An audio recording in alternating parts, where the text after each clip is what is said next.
Good evening, We by Black family. Welcome to New Africa August. I'm your host today, Naima. Today, August 28th, of course, Friday's theme is education and development for your business. So today we have our host, we have our speaker, ADRENA May, and ADRENA is going to introduce herself, and she's going to go into a little bit about her company, and she has a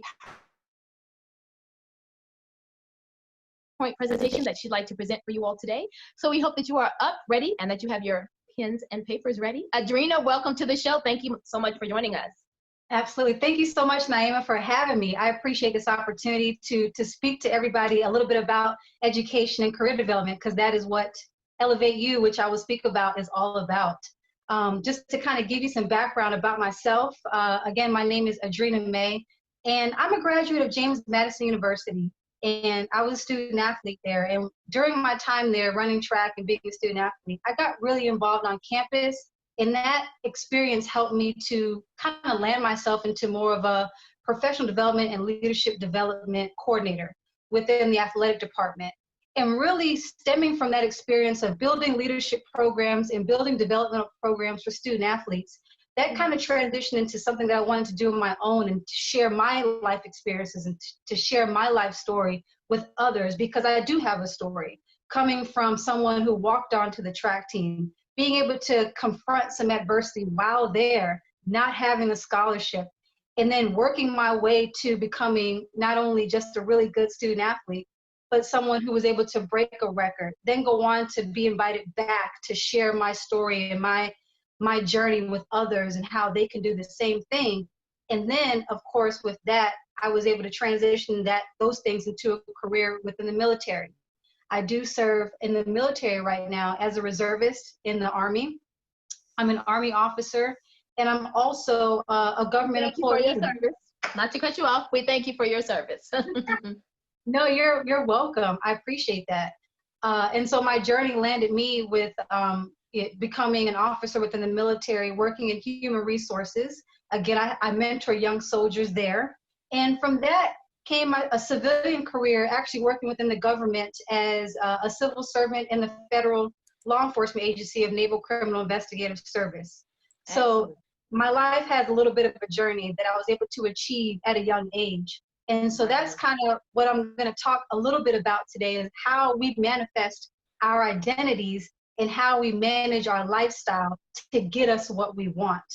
And although my audience with Elevate You LLC, it's a platform that I use to talk with students, student athletes, and young professionals. It's really geared towards the millennial young person, but it's still applicable. The message that I give to people is applicable across the spectrum.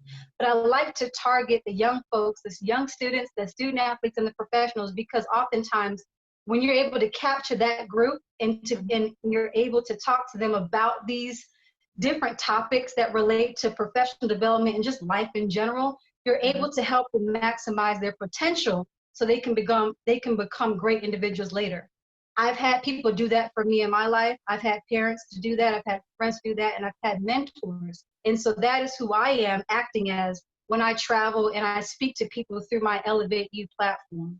And so not only is it a platform where I speak to people, but I also offer professional development advice. I help young professionals with their resumes, and I do career coaching as well.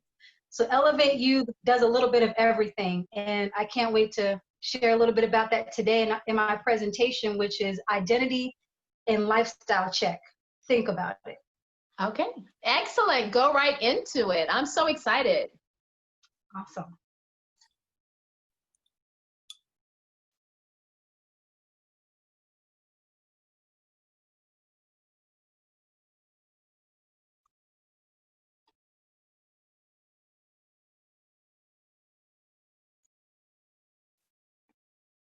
All right, let's get this first one going. Okay, so again, we're talking about identity and lifestyle check. The topics that I'm going to talk about today, first we're going to start out with identity and how we define identity. What does identity mean to us right now, where we are in our lives? And then I'm going to talk a little bit about lifestyle management. how are we living out our identities? And then I'm going to talk about a really fun topic that, well, it's fun to me, dwell time versus drive time. It's something that it's a kind of a coined term, I guess you could say, that I use with really all of my presentations, but dwell time versus drive time. What are we doing in those moments when we're waiting for things to manifest? We're going to talk about overcoming underachievement. How are we manifesting our identity at this point when we're trying to overcome certain situations? Let's get started. Today, in today's presentation, also, I just kind of want to let people know these are little tidbits that I have in a few of my different presentations. So it's really going to be a combination of a few things wrapped into one.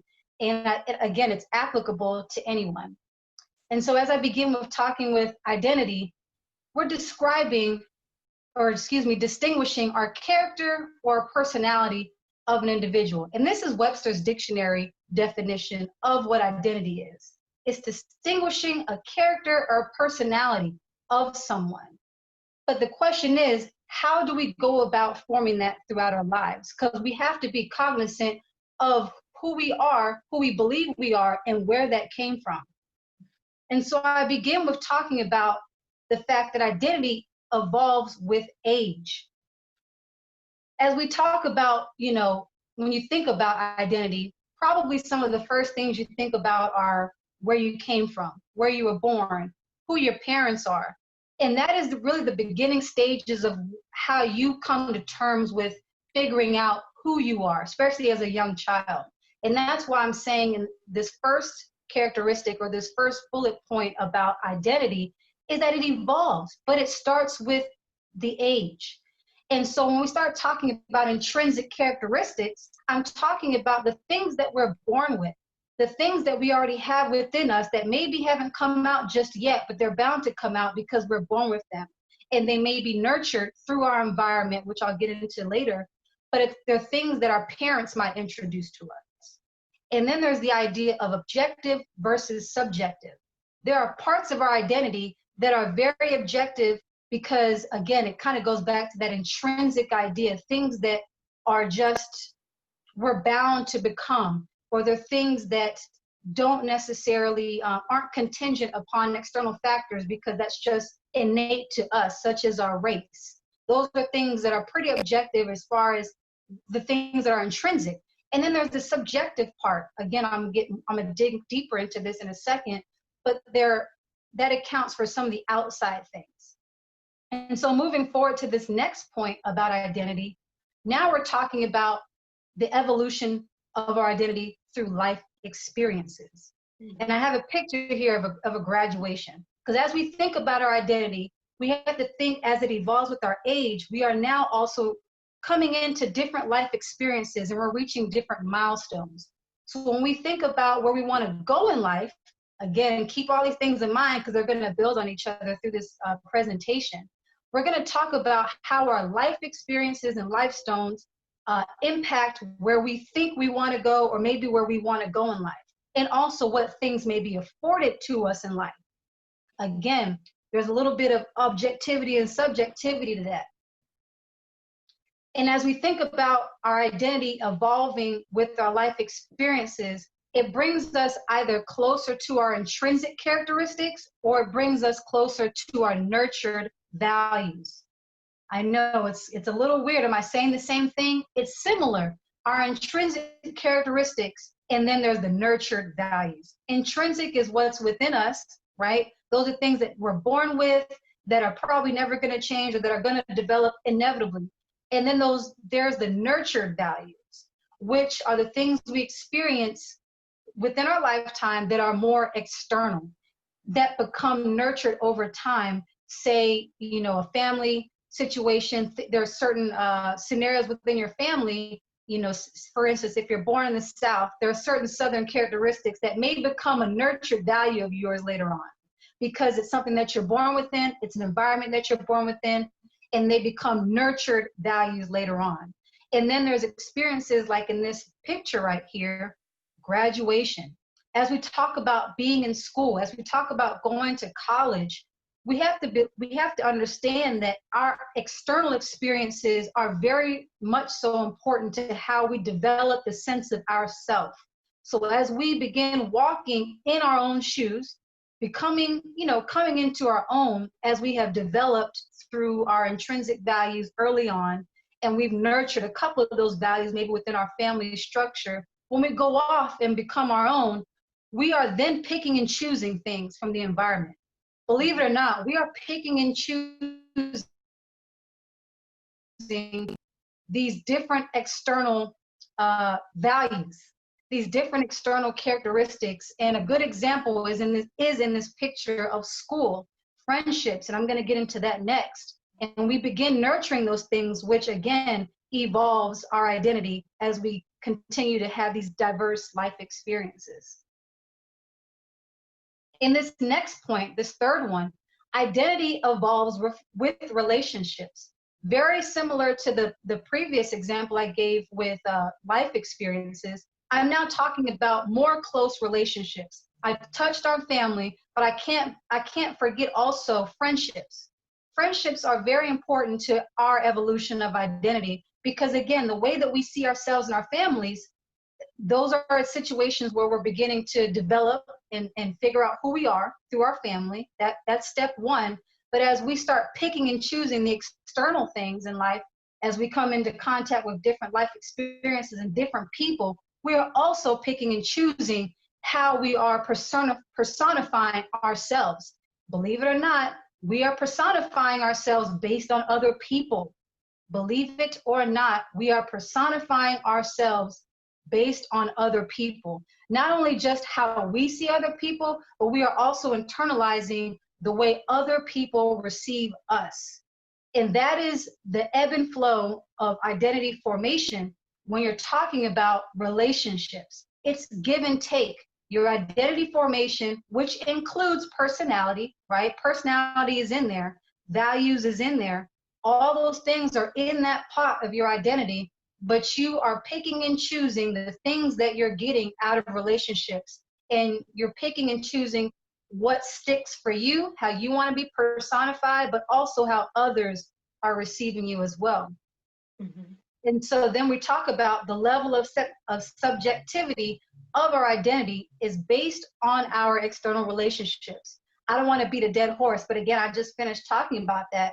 The level of subjectivity is greater when we're talking about the evolution of our identity within relationships, because we are picking and choosing from the outside and we're internalizing it. It's a process that we have to go through with internalizing how others perceive us to continue our journeys in developing our identity. And in this next picture here, I'm talking about identity evolving with our lifestyle development. In this picture, it's a few different things working. You've got a picture of nutrition, you've got a picture of basketball, you've got a picture of fitness. These are the things what I'm trying to basically explain in this picture is, what are we doing to continue manifesting our identity as far as health goes? What do we turn to get us back on track with things? How do we manage stress? How do we take care of ourselves? So I'm going outside of just talking about other people and their effect on us. I'm now talking about what do we do for ourselves? And those are things that lend to the lifestyle development.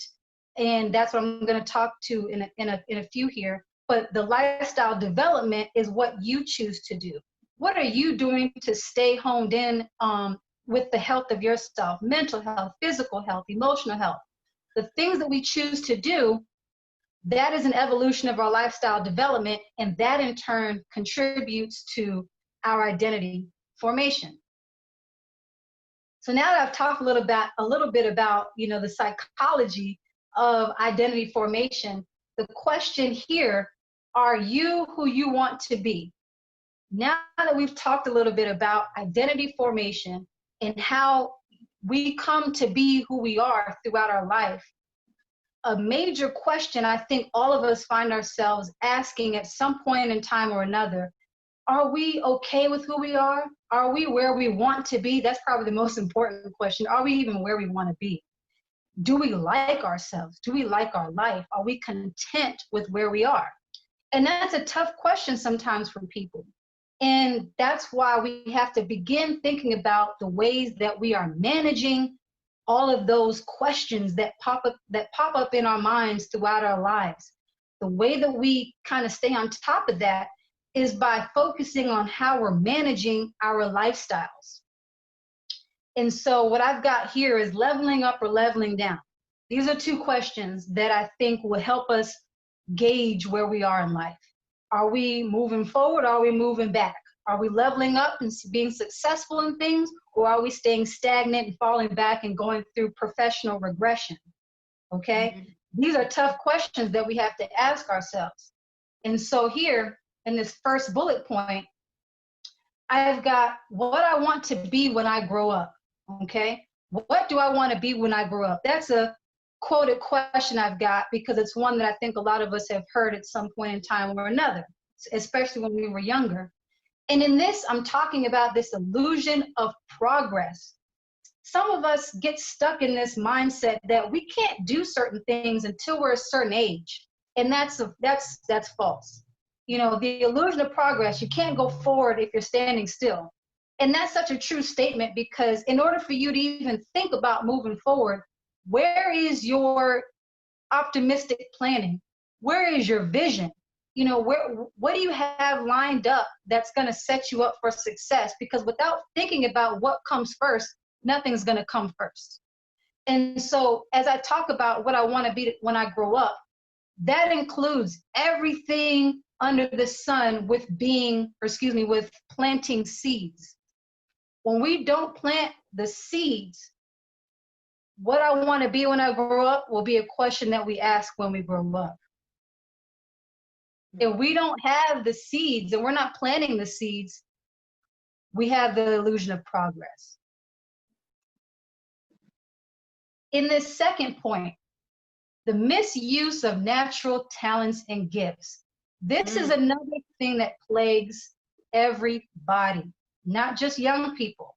I mainly speak about this with young people, but I'm telling you, when we misuse or don't identify what our natural talents and gifts are, that can lead us to level down, okay? It doesn't take much for that to happen because when we rely on old habits to get us by and we're not constantly in that mode of planting seeds and nurturing those seeds, as I talked about in that first point, when we misuse what we've got, we're squandering our potential. How's that related back to lifestyle management, guys? We are on our game and we have these seeds planted. We're not going to have these more pessimistic views about our life because we've got a vision. When you've got a vision, when you've got a goal, you're on track to continue using your talents and using your gifts for the good. And that's what's going to keep you on the track of leveling up when you have those things working for you. And this is just a flag to remind everyone that your natural talents and gifts are to be used. And when we misuse them, we get stuck in this place where we're squandering our potential now. And it goes back to that point, as I mentioned before, in this mirror image. Are we who we want to be? We only can get that answer by thinking about these points here.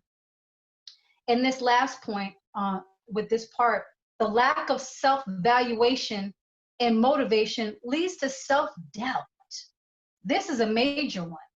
This is major because when we begin doubting ourselves, which happens, I think, too often, not only as young people, but possibly in our community, when we begin to doubt ourselves based on someone else, we are setting ourselves up to underachieve.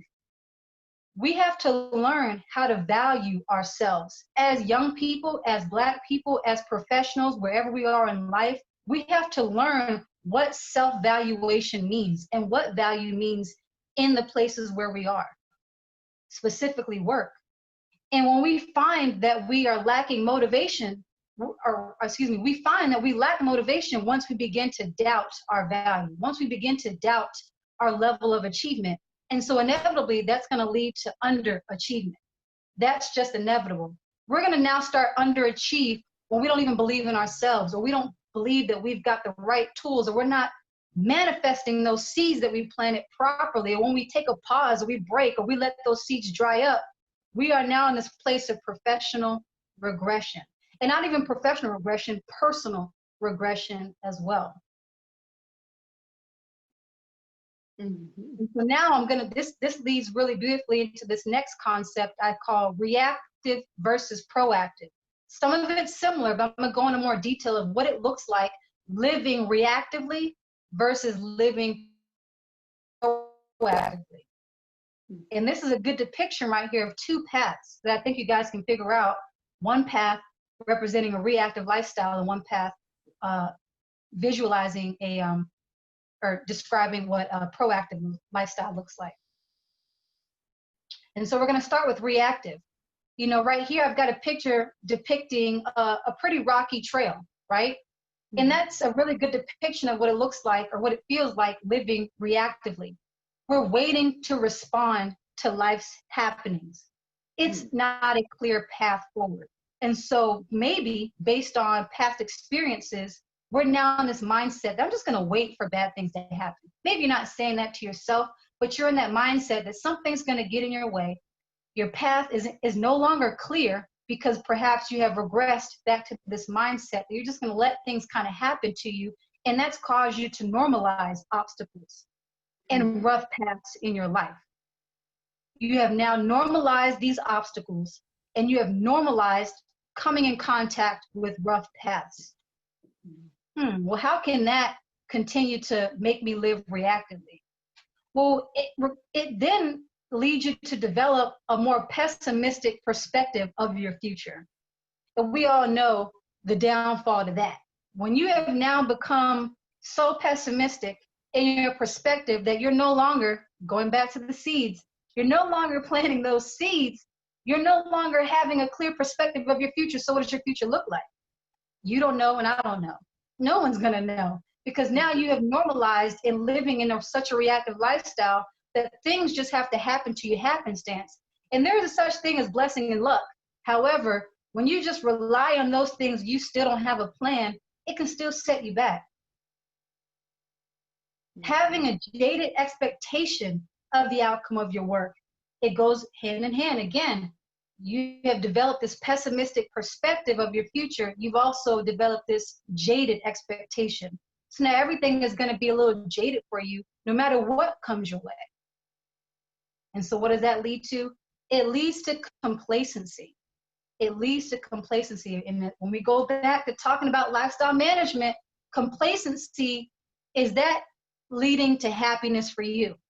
You know, complacency, there's nothing wrong with being happy with where you're at professionally, right? Say that you are happy with your job, you just got this job, or maybe you've been in the job for X amount of years. Being complacent doesn't necessarily mean that you're just happy in one place. Complacency means that you never want to grow, you never want to seek better opportunity, you're not trying to become an even better professional. That is what can get you hemmed up sometimes, when you just no longer are looking for ways to improve anything, whether it's your lifestyle, personal life, or professional life. And so that's the negative part of complacency that I'm getting at when I'm talking about living reactively. Now, proactive, on the other hand, you see this picture here of a clear path.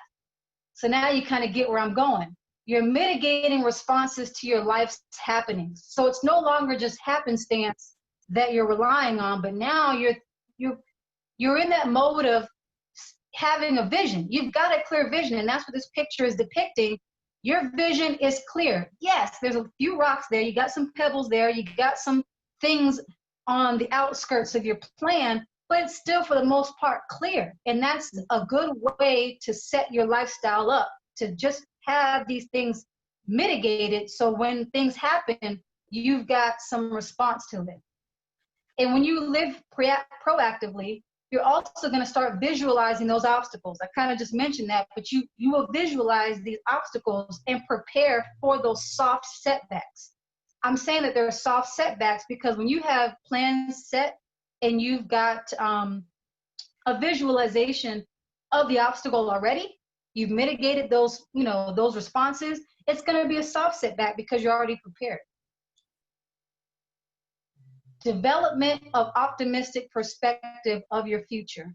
When you live proactively, right, when you're on your toes, you know, all the time, when you're ready, you're going to have an optimistic perspective because now you're in the mode of believing.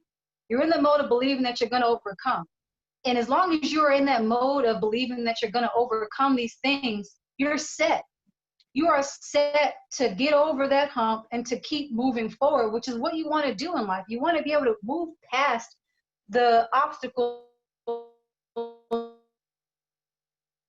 and the setback that you have in your life, because that's what life is. Life is about facing obstacles and overcoming that in a nutshell, because that's what everyone experiences in life. So why not make it easier for yourself by taking the time to really assess how you are living your life with lifestyle management? And these are some of the concepts, as I'm telling you, reactive versus proactive. There are a lot of good nuggets here to help you start thinking, well, how am I mitigating things? Because maybe I'm stuck right now because I'm not mitigating. I'm not taking the time to visualize, to have a vision, to goal set. And that's maybe why I'm not even optimistic anymore. Those things happen really quick. And it happens when we stop believing in our future. It stops when we become complacent and we don't take the time to mitigate our setbacks. And so when we continue to live proactively here, we then find that we have a brighter expectation of the outcome of our work. So it goes back a little bit, a couple slides ago, to self-valuation. How are we valuing our own work, and how do we value ourselves? And when we have good value for ourselves, and when we value ourselves in our work, we're always going to have a good expectation or a bright expectation of what we produce. And that's very important because those are the things that give us confidence. We lose confidence when we lose this. And so to keep that confidence going, you have to have that value piece and you have to be motivated. It's hard to be motivated when you live reactively, and that's why you face those challenges that we talked about in the last slide. But when you're going through this part here, mitigating responses, visualizing the obstacles, you're being more optimistic about your future, man, you're set. You are motivated. This is active motivation right here, and this is self-motivation. When you do these things, you will remain self-motivated. And so going forward now, I'm going to talk a little bit about dwell time versus drive time, which piggybacks off of living proactively and reactively. I use this a lot, grinding.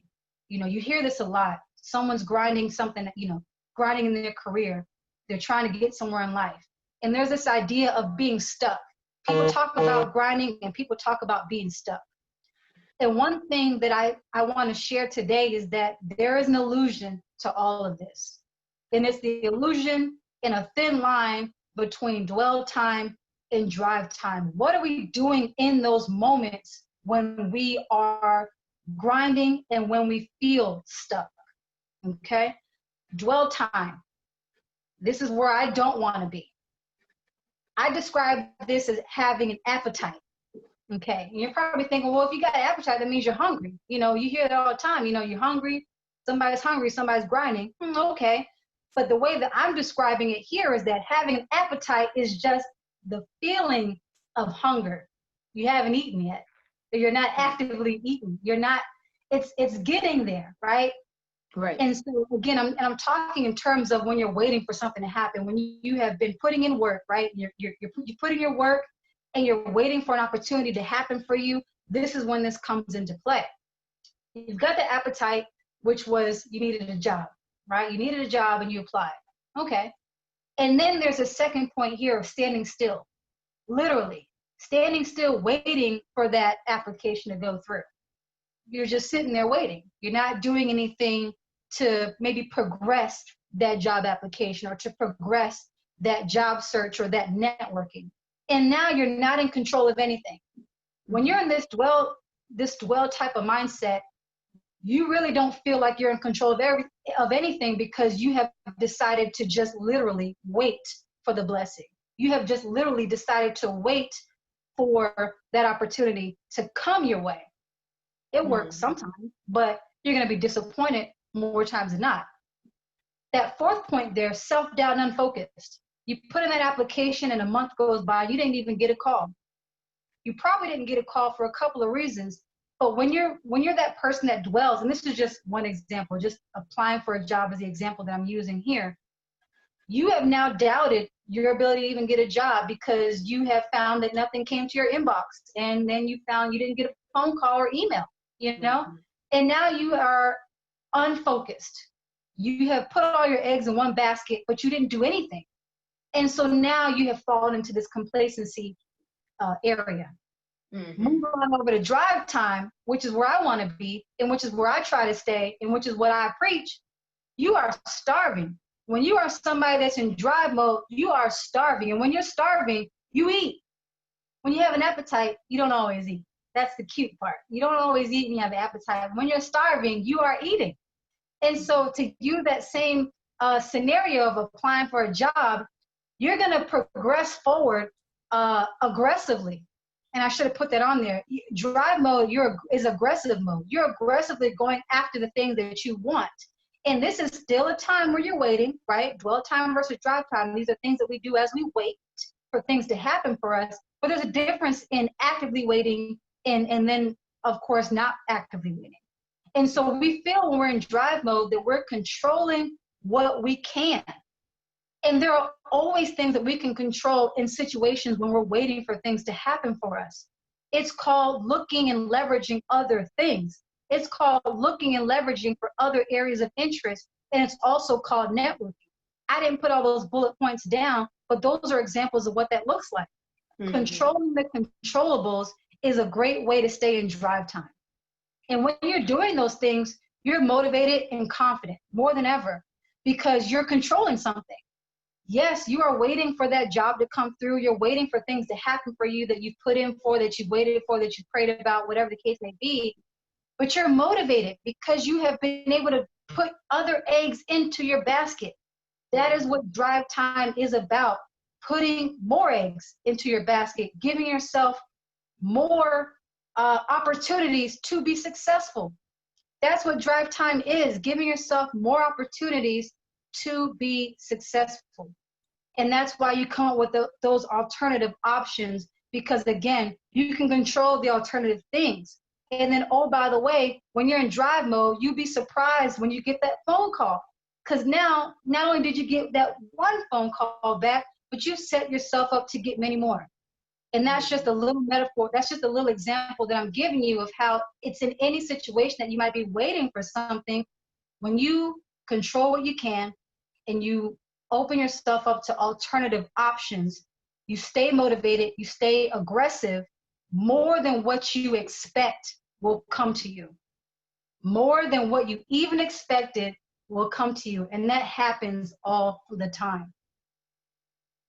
And so now we're going to talk about overcoming the underachievement part, when maybe we have been stuck in the reactive mindset and maybe we have been stuck in dwell mode. I've got a couple of questions here. You know, the first question that we should be thinking about is, what are our goals? What are your goals? The second question, what are you doing to achieve them?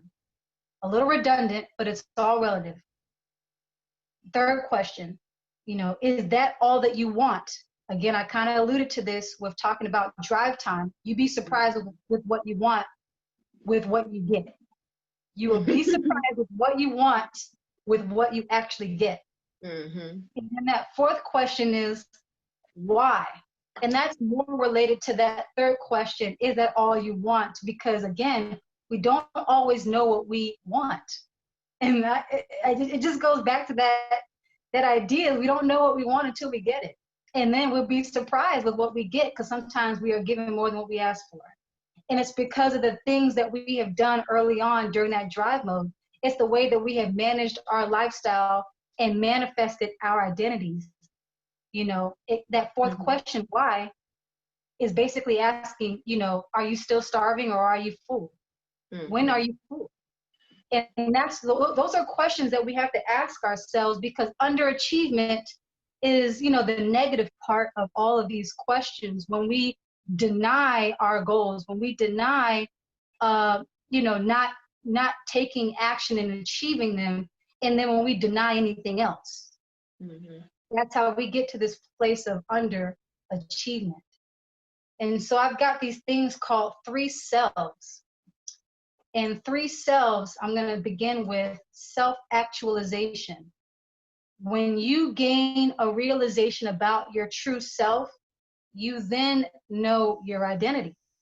Self-actualization, not to, get psychology on everyone again, but self-actualization is a process that we go through. I would say it's a continuous process throughout our lives, but this takes place early on in our life when we start coming into our own and we begin, figuring out who we are. That usually happens at a younger age. And once you know your identity and you know what you want, you begin to gain that realization of what your true self is, and that is achieving self-actualization. And so that's step 1 with overcoming underachievement. Step 2, a little redundant, but I'm just going to keep beating this dead. Self-valuation is the level of confidence and pride you have in who you are. So it's the level of confidence and the pride that you have in who you are. How are you valuing yourself? Not just monetarily, but how does this look to you? You own who you are, and you are aligned with what you represent. It goes back to identity formation. You align with the things that you pick and choose, right? You align with those external relationships. You align with those intrinsic characteristics, and you will go on to represent them in your identity, in who you are, in your personality. And it's the way and the level of confidence you have in doing that, that is how you are able to value yourself effectively. And that's a second way to overcome underachievement. Because when this is strong, guys, when your value is strong in yourself, you're not going to underachieve because you won't let yourself do that. You won't let yourself undersell anything because you're not going to undersell yourself. And the third point here is self-development. The time you put into bettering yourself, which is what we're doing today. This is a self-development type of a presentation. The points I'm talking about today, we're talking about how you can take certain points and implement them into your lifestyle, right? We're talking about lifestyle management. But the time that you put into bettering yourself includes the way that you diversify your interests, right? We talked a little bit about being open to new things. And then it's also including you investing deeper into your future, right? You cannot invest too much into your future. You can't invest too much. You can burn yourself out. We've all come to that point in time, sometime or another. You can burn yourself out doing all these things, but you cannot invest too much because you are your biggest investor. You are your biggest investor. And when you take that seriously and you think about these 3 things here, self-actualization, self-valuation, and self-development, you're going to put yourself in a great position to be overachieving. And that's the math, folks. That's the math. Being able to find these 3 things and to be able to hone in on them, think about them, and reflect on them, you will overcome underachieving. And so I just kind of want to wrap this up again. It starts with identity being a continuous manifestation, development of your self-perceptions, things that we talked about, and then you decide how you live. When you decide how to live you, that is how you manage your lifestyle. And then you want to keep driving. We talked about drive time and dwell time. You want to keep driving and be deliberate in your actions towards your goal. Everything is about being deliberate. When you sit back, we're talking about dwelling. But when you are leaning forward, we're talking about driving. And then we're talking about being intentional and deliberate individuals with our lives. And the last point here, reflect. Build your 3 selves and be intentional. And I just ask everyone to think about it. Just think about those points. And I guarantee you, the way that you walk in your identity in the way that you manage your lifestyle, it's going to bring you everything that you've wanted plus some. Thank you. Excellent, excellent. Okay, great. So I have a couple of questions here. So Absolutely. I want to go all the way back to identity crisis. I know that this presentation to me is really, really intense. And so, you know, as a young person, I think that this would be great for young people to, you know, kind of be exposed to, because then they can kind of develop themselves. But as you get older and you weren't taught these beautiful things, I think that most people get stuck in dwell time on their own individual self. So as older people, what are some steps that they can get past? Because I think what's happening sometimes is people are kind of getting older, they're going through maybe an identity crisis. Absolutely. So what do you think are some steps that they can kind of go through to get past the identity crisis if they're struggling with just even identity, whether it's a young person or an older person? But sometimes older people kind of experience a little bit more because they weren't taught this early enough. Absolutely. That's a great question. How to overcome an identity crisis? Well, Naima, I think we live in such an interesting time, and it's so hard for young people to find themselves because they're so stuck in looking to others and trying to emulate others that might be giving them misconstrued reality. Mm-hmm, And so I think the best thing that I would say for a person to find themselves, the best thing that they can do is to take a step back and evaluate and reflect their interests, interests. Right. What makes them happy? Because at the end of the day, it's about that person. It's about that person, you. And you're not going to be happy long term pleasing others. I'm just going to tell you that right now to anybody. It's not a long-term happiness pleasing others. It's one thing to serve other people and to get joy from serving other people, which I'm in that category, sure. But to be pleasing to, you know, trying to please someone else and to make someone else happy and to live the way someone else wants you to live, it's not going to bring long-term happiness, and it's not going to bring long-term success for you and satisfaction. That's the word I'm looking for, satisfaction. And so I say taking the time to just evaluate their own interests and reflect on what makes them happy and what makes them go, that's what's going to really be the ticket. That's what's going to help them in their identity crisis. Okay, great. Excellent. Another question, under living proactively, how can someone be more optimistic? So sometimes we also run across people when they haven't really, you know, you start reflecting back like, man, I'm not doing what I want to do. I still haven't achieved my goals or whatever. How can they get out of that negative, I like to call it the negative bus. And then everything is about negativity. How can they get into a more optimistic approach in order to get to the proactive side? Ooh, that's a question that I ask myself too when I'm in those modes. Because what I don't want to do is tell people that you're not allowed to be dissatisfied.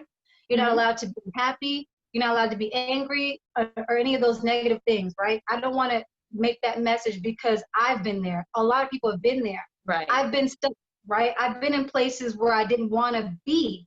But it really is a mindset, Naima. It's a mindset of how much do you let that control your emotions, and how much do you let that control where you are now? If you are not in the job that you want to be in, okay, that's fine. We understand what needs to happen next. It's called applying for a new job. But when we're in that season of applying for a new job or looking for new opportunities, when we decide that we're now going to be that negative Nancy or whatever it is, that's not going to help the situation. I think as a millennial and someone who would classify herself as a career hopper, just a little bit, because I'm not going to say I've been dissatisfied in other jobs, but I've always wanted to get to a certain place. I do feel as though I've arrived somehow, but I'm always looking to continue bettering myself as a professional. But anyway, not to regret. When we're in those times we're waiting to transition, When we don't take the time to find value where we are now as we wait, that keeps us pessimistic.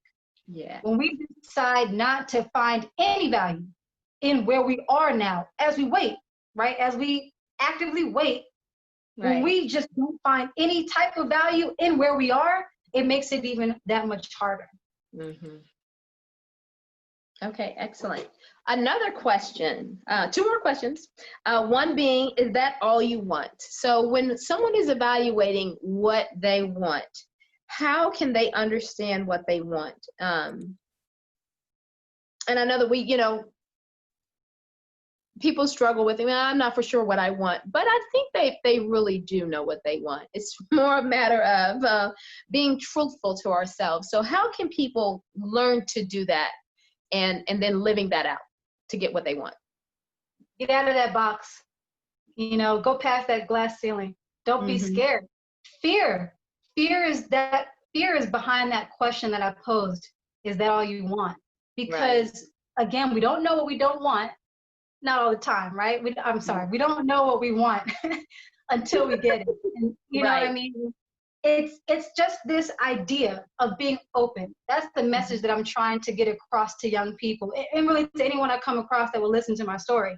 When you're open to new things, again, I threw the hammer in college. I've never picked up a ball and chain in my life. I ran. Right. But when I began to listen to my coach, I did really well, and I became a record holder. And I'm like, how did that happen? I dug in and I saw value of, where I was in that moment. And then I opened myself up to becoming a different type of an athlete back then. Professionally, you have to ask yourself the same thing. I understand people get caught in this routine at work and they're just like, man, I really wish I could do something new. And then you don't know what you want to do. Or you think you want one thing, you just don't want to close the doors to anything and everything. And that's kind of what your question is about. Just don't close the door on other possibilities. And the way that you can find out those things that you don't know about is by networking. The beauty of networking. Absolutely. Yes, excellent. And of course, your network is your net worth as well. Okay, and dwell time. So this is the last question that I have, because I want to make sure that everybody kind of walks away with, okay, if you're stuck right now in the dwell time, and what happens is, we kind of, we always make excuses as to why we're not where we need to be. And I know that, especially women, oftentimes we have, so many different things going on, like, oh, I'm going to wait till my children get older, or I'm going to wait till they're all graduating and things like that. And then you also have life experiences that happen that kind of, we get stuck in this dwell time. How can we make sure that those excuses don't become our life and we never get to the drive time? That's a really good question. There's a thin line, right? I kind of talked about even beginning with the appetite versus starving. Having an appetite is the will, or is the presence of wanting something. Having the appetite is just having that presence. And then how do you get to the starving part? How do you get to the aggressive part of going after the things that you want? It's extremely difficult when you have a past that is so rocky, right? When you've got experiences and you've got circumstances, financial circumstances and family circumstances that just, it works against you. I mean, the cards are stacked for some people against them, understandably. I get it, but it's still, it's a mindset that traps you more than the finances. The mindset traps you more than your children. The finances trap you more than any other situation, because you unlock your willpower. No one else. Right. You are the one that unlocks your own willpower. Now, those other things, money can make things happen. Right. We're not going to. We love money. We're not going to negate that, but the mindset is what unlocks everything. And so that is the starting point for getting out of dwelling and getting more so on the drive side. And it happens that everyone's at a different pace for everyone. Right. I'm just urging everyone to just be mindful about it. You just Right. have to be mindful to keep yourself living as proactive as possible. Excellent, excellent. Okay, so as we're getting ready to close out, tell us how people can get in touch with you and Elevate. Absolutely. So Elevate U is spelled like common spelling, Elevate, and then the letter U, LLC. And the website is elevateullc.com. And I'm also on Instagram and Facebook, ElevateU_LLC for Instagram, and then ElevateU LLC on Facebook. I'm on those platforms. My email is also on my website and everything. And yeah, reach out, follow, tag, share. I put videos everywhere, and I drop nuggets here and there. So stay tuned. Stay tuned on those platforms. Excellent. And you're open to having maybe some online courses for some camps and children's programs? I am. That's in a development. I'm young in this, so I'm really building up to that, Naima. So I thank you for putting that out there. I'm building up to that. No online courses right now, but again, I travel. So I speak at schools. I speak to professionals. I work virtually with people online, resumes and cover letters and things like that. So I'm definitely easy to reach. And I do one-on-ones, I do group things, and I'm open. So however you guys want to receive me, you just got to send me a message. Excellent. And so I'm encouraging everyone that has any young people who are interested in developing themselves, making sure that they are getting into their identity, wanting to make sure that they are proactive instead of reactive, and making sure that they are on the drive mode instead of the dwell mode. And then reflecting upon all of these things, I'm asking you to reach out to Elevate You. It's important that we all support one another. We want to thank you again so much for joining us this evening on the We by Black New Africa August month. Again, my name is Naima. I was your host today. Thank you so much to our speaker, and in the future, be looking for entertainment coming out as well. Thank you, Naima. Peace, everybody. Okay, everyone. I hope that you enjoyed that presentation. And as ADRENA said, she's easy to reach out to. So guess who we have live with us today? Miss ADRENA. Hey, hey. Hey, hey, hey. How are you? I'm doing great. That was some elevation right there. It was. I got some feedback. Uh-oh, background. Kick back. Okay, so let's look in the comments and in the chat. So one person, Mr. Brian, has a question. So how would someone pursue their ambition when an unsure partner or financial risk and children are involved? Is it a darn the torpedo situation, or should they just tread lightly and try to minimize the damages? You cut out on the first part. So the question, repeat that one more time. Let me see if I can find it too. Okay, you see it in the question and answer? Let's see. So it's. You see where it says Q&A? Yeah. Okay. So how would someone pursue their ambition when an unsure partner, financial risk, and kids are involved? Yeah, that's a tricky one. Yeah.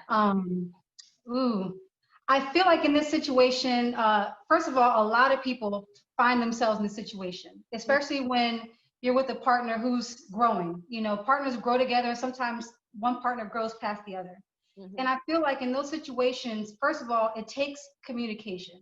Very clear communication about what your goals and expectations are. Expectations, and I'm not a relationship counselor by any means, but when it comes to trying to figure out or trying to find a balance with how can you get on your grind when your partner maybe not be on theirs yet. And there's a delicate balance right there. And I feel like that's not a situation where you should ever nix your own dreams. That's never going to be the answer. I can tell you that right now, because when you give up your dream, or when you just kind of say to yourself, maybe you'll get to it at another time, or maybe not at all, right, that's going to come back and bite you. I always feel that that's the type of thing that can really draw a wedge in a relationship, or even just a wedge in a situation, because you will then perhaps, grow some Resentment. You the R word, yes. I hate to say it, but resentment is real, and I feel like there are times where you can be selfish, but you can be selfish and care at the same time. Mm-hmm. You can be selfish and care at the same time. It's a delicate balance. Don't get me wrong. Right. It's going to take some time, and you and your partner have to talk about it, but it can be done. Right. And I think this question actually has come up in a previous talk that we've done earlier this month.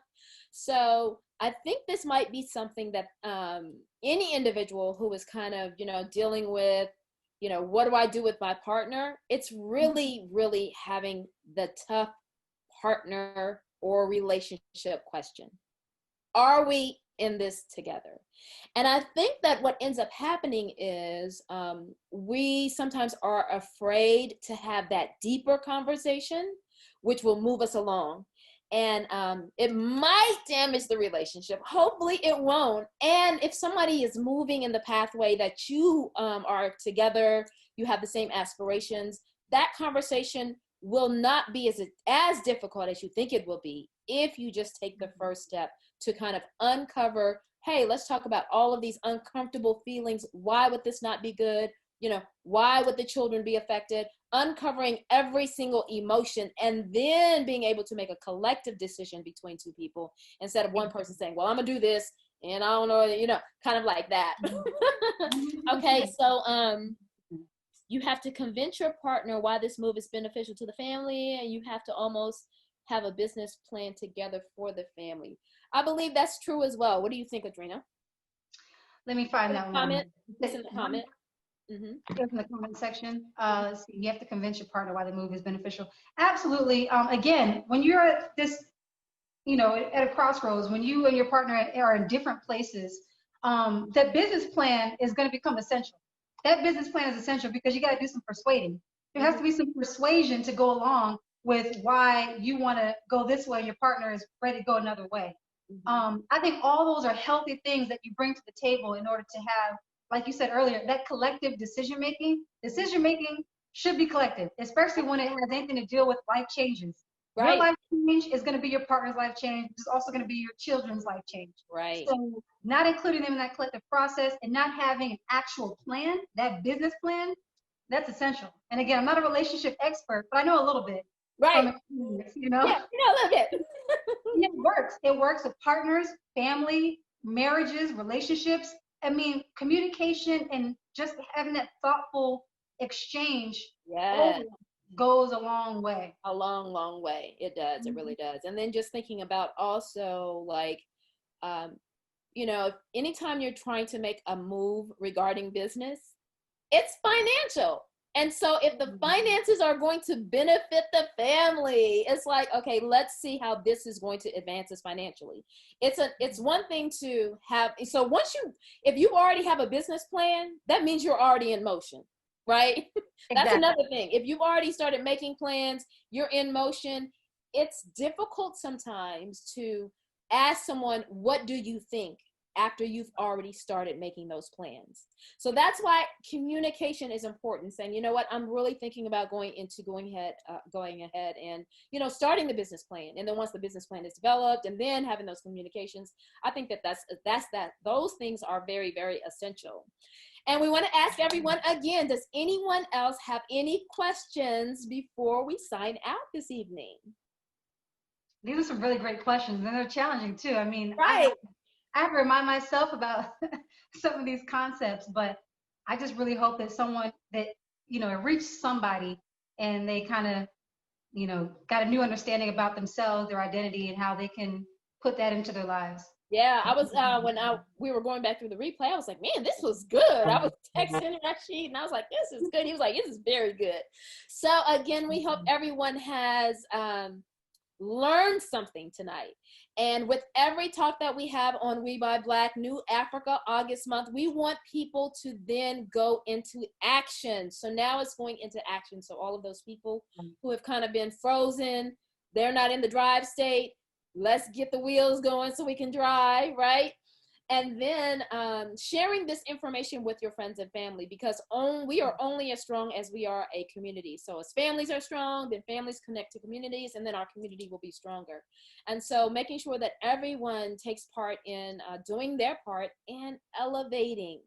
So ADRENA, thank you so much again for coming out. Absolutely. And we hope to see you again soon. Absolutely. And can I do one quick shout out just about the business? So if anyone needs to know where to find me, again, I put it in the chat box and I'll put it in there real quick again. ElevateULLC.com is a website, and the Instagram is ElevateU_LLC. And also I'm a part of a professional resource group called Community Serve Us. It is new, we are new, and we're doing some of these things that I'm doing through Elevate You and more with a whole collective of Black professionals. And we have an Instagram called Community, it's common spelling, _serve, and then us. So please check us out, and I hope to hear from you guys soon. And Naima, thank you so much for the platform. This was awesome. Thank you so much. We appreciate you. And again, we want to make sure that everybody joins us again here tomorrow. It's Saturday. We are almost to the end of New Africa August. I can't believe it. But tomorrow, Saturday, 6 p.m., we have Mr. Lonnie Sabor from Invest Atlanta. He is going to be talking about how to use those dollars to help your business. Now, if you don't know anything about what's going on in the world, there are so many dollars available to all kinds of businesses. And this is an opportunity for people who even are starting businesses. There is money available for you. So make sure you join us again tomorrow, 6 p.m., same place, same time. Peace.